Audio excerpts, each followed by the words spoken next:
talking coming into the rapid growing season at this stage, April heading into May. So the response rate is 20 kilograms of grass. So for that €2, we could be growing 20 kilograms of grass. That's costing us about 10 cents a kilogram. Simple maths, I suppose. If we compare that to concentrates, if we were to buy a kilogram of concentrates on a dry matter basis, that's around 40 cents per kilo. We're buying the meal at around $3.50 a tonne. Grass grown with fertiliser is 4 times cheaper than making up that shortfall with concentrates. Hello, I'm Kieran Lynch and welcome to OviCast, the Teagasc Sheep podcast. Each episode will bring you latest insights, advice and technical updates for the sheep industry. In this episode, we're joined with sheep specialist Michael Gottstein as we outline some of the key priorities for the month ahead. We'll discuss the challenges around fertiliser use and the rising costs, and why replacing fertiliser with concentrate could be a false economy. We also look at how simple management changes like grouping up ewes and subdividing paddocks can boost grass growth. We cover some of the key flock health risks, including parasites, lameness and grass tetany, before finishing up with practical tips on preparing for high quality silage. Look, as we're kind of heading into April now, I suppose we need to concern ourselves with some of the key tasks on farm at the moment. Maybe we first look at the whole grass situation, and I suppose we can't talk about grass, Michael, at the moment without talking about fertiliser. In terms of price, look, we've seen it go up a lot. Maybe talk to me a little bit about that and the impact that that's had at the moment. Anyone who's buying fertiliser at the moment and will know that the prices have gone up significantly. So that's as a result of the kind of issues in the Middle East and transport and gas prices and oil prices and everything else. So look at, I suppose, those people who were lucky enough to buy fertiliser prior to the end of February and had it in the yard will have got fertiliser an awful lot cheaper than people who are buying it since then. So I suppose what we're seeing is kind of the likes of the cans up in the mid 500s and the likes of the ureas up in the mid 800s or 800 plus anyway at the moment. And that's significantly up, I suppose, on what people are used to paying. That in itself creates a challenge. And we know from history, when it repeats itself, I suppose, is that what happened the last time around when we had the big spike in fertilizer prices from the Russian invasion of Ukraine, that farmers basically stopped using fertilizer to the same extent that they had been prior to that. So they used a lot less. And in particular on sheep farms, we saw a significant drop, probably a threefold reduction in so far as that it went kind of from the mid 70 kilos per hectare down to the mid 20s. And that in itself creates, I suppose, a challenge in terms of growing enough grass, maintaining animal performance, and not having to go in then and buy lots of concentrates at the end of the year to try and finish off lambs and things like that. And I think that's the important message really for people now as we go into April. So ewes around the country are on the lowland flocks probably were coming to the end of the lambing, and the hill flocks were probably just starting out lambing. And I suppose it's really important that we have grass for the ewes and that we have a little bit of fertilizer put out there to drive that grass until grass takes off by itself. Usually that happens kind of in late April, May, depending, I suppose, where you are in the country. So a small little bit of fertilizer, even though it's very expensive, is very important. And what I'd be suggesting to people is, if you're considering using less fertilizer, don't skip an application, reduce the application, okay? And that's really important, that a little bit of fertilizer goes out in terms of just trying to push on the grass.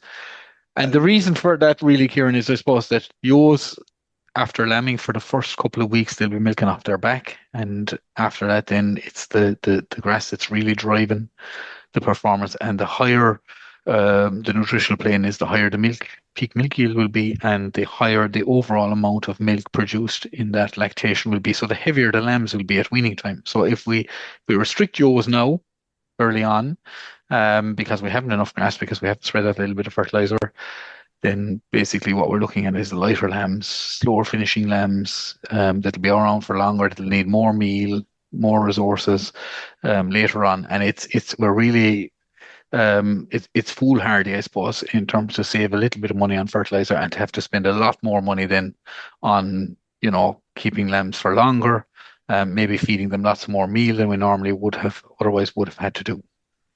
Okay, so look, and that is the important point, Michael, there. There's a long-term consequence for not having that feed available now for the rest of the season.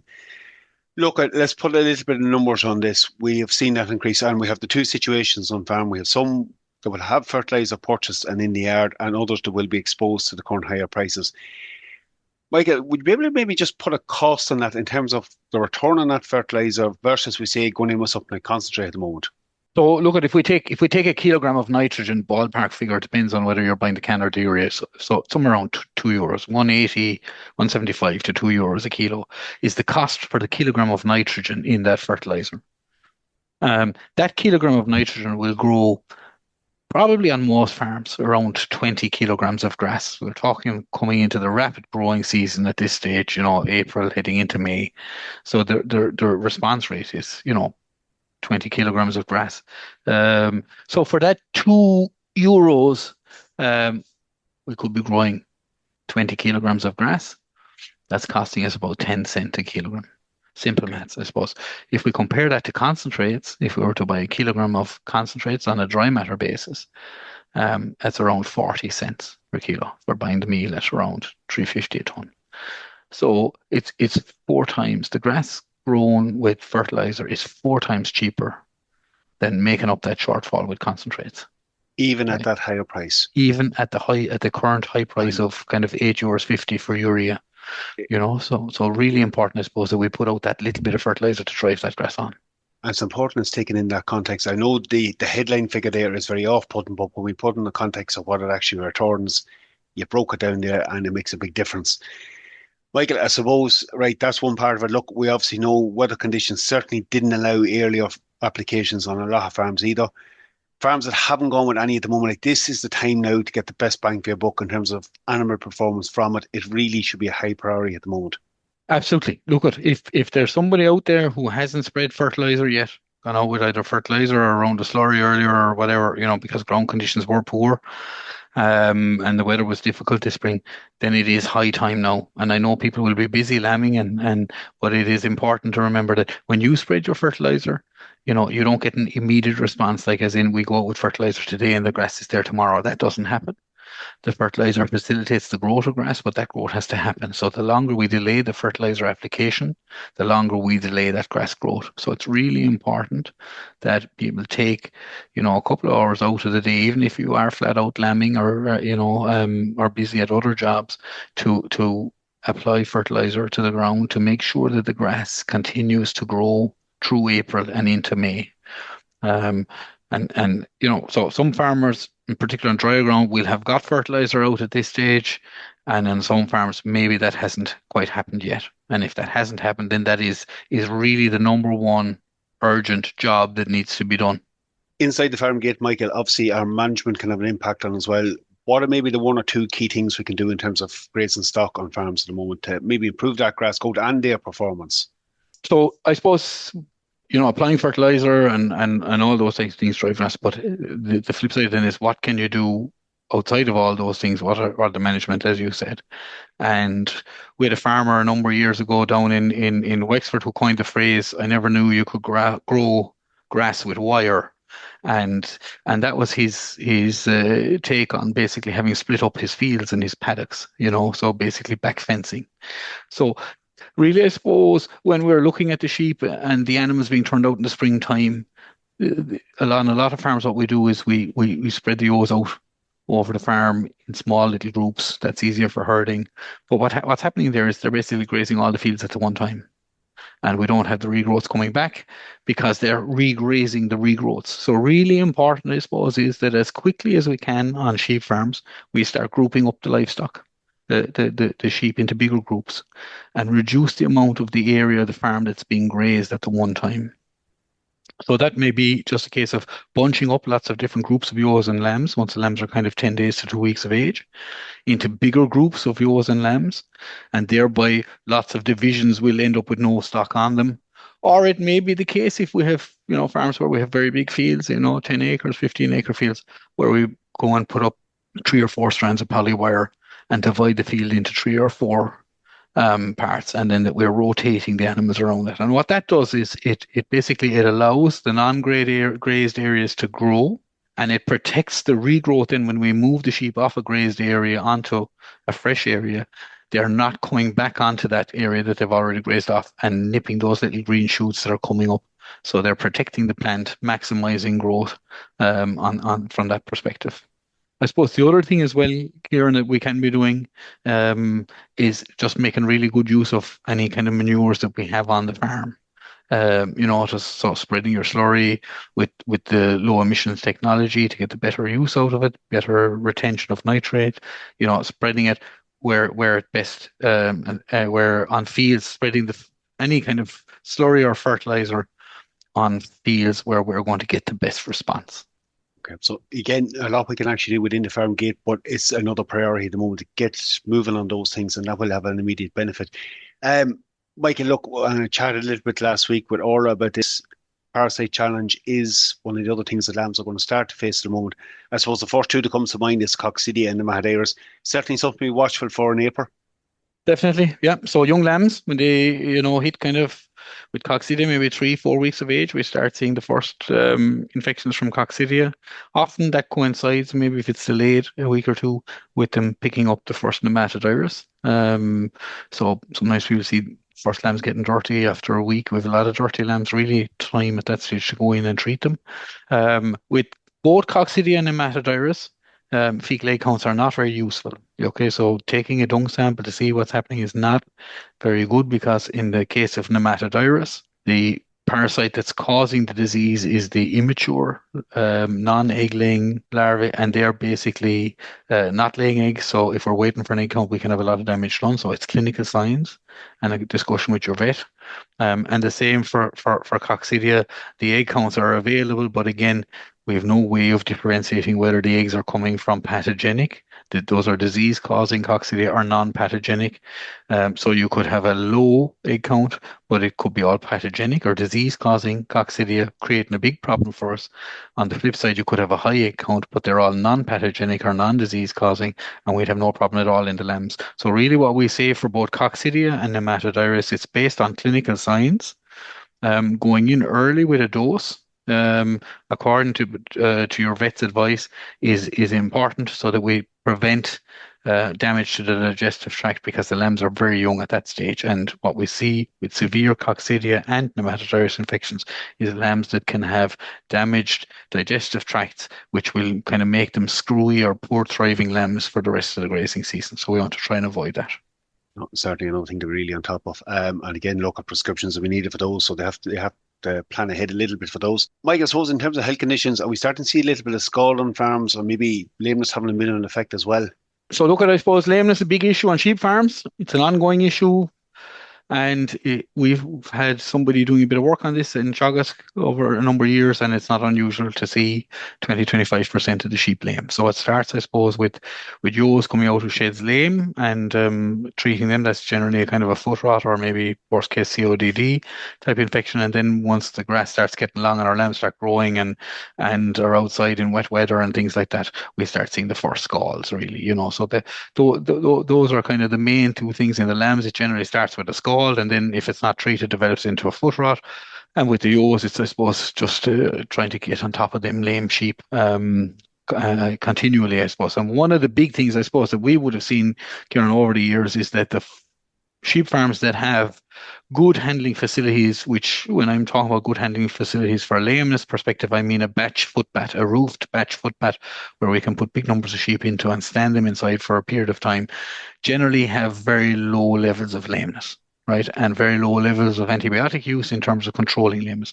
And on farms where we don't have that, we tend to have much higher levels of lameness. So really important, I suppose, is if you don't have a batch footbath, some sort of a system where you can put that hold inside the footbath, stand, for 10, 15 minutes, 20, 25 sheep, then that's something you need to construct. It's not very, very expensive to construct. It just takes a bit of planning as to where you're going to put it. And really important then, I suppose, from a lamb perspective, is that once we see the first lambs getting lame with scald, and that's that, it's very severe lameness, comes on very, very quickly, and generally you see the lambs kind of walking on their toes initially. It's very painful. And when you see the first couple of lambs with that, it's really important at that stage to get those lambs, the whole lot of the lambs, in through a footbath, because the first couple of lambs that are showing the clinical signs, there'll be a whole pile of lambs coming after them, that are starting to have it. They mightn't be lame yet, but there's a little bit of scald setting in there. And if you can get them into the footbath at that stage, it's very easy to cure and keep on top of. If you wait until, 50 lambs are limping around the place and not putting their legs down, then it's a much bigger job in terms of trying to control it. And if you wait even longer for it to develop into a foot rot, then we're talking about antibiotic treatment and all of the extra work and labor and cost that is associated with that. So the real thing, I suppose, with the lameness and keeping on control of it is number one, batch foot bat should be on every sheep farm. And number two, once you see the first few lambs limping in through the foot bat, they need to go before it develops across the flock. And Michael, we really underestimate the impact that can have on performance of lambs and ewes indeed. Absolutely, absolutely, yeah, yeah, very, very detrimental, like in terms of animal performance, yeah. From another health point of view, grass tetany, we're not just out of the risk period for that yet either. Still need to keep up supplementation, do we? Freshly lambed ewes are at risk, and then I suppose anytime that we have adverse weather, rapid growth, reseeds with potentially maybe high potassium. Some farms are just grass tetany prone farms. There is a need there to supplement and look at for most people that is as simple as putting out a number of high mag buckets for the ewes to lick. The thing I suppose with grass tetany is it's a it's a frequently fatal condition in sheep. So generally, the ewes with grass tetany is a dead ewe, like unless we're very lucky and kind of find her in time and get the magnesium into her. So prevention is what we want to do here. So supplementation is the only reliable way to prevent it. And from a sheep perspective, there are numbers of options out there, but the most effective, I suppose, are magnesium buckets, so high mag buckets, leak buckets dotted around the field. Number of them.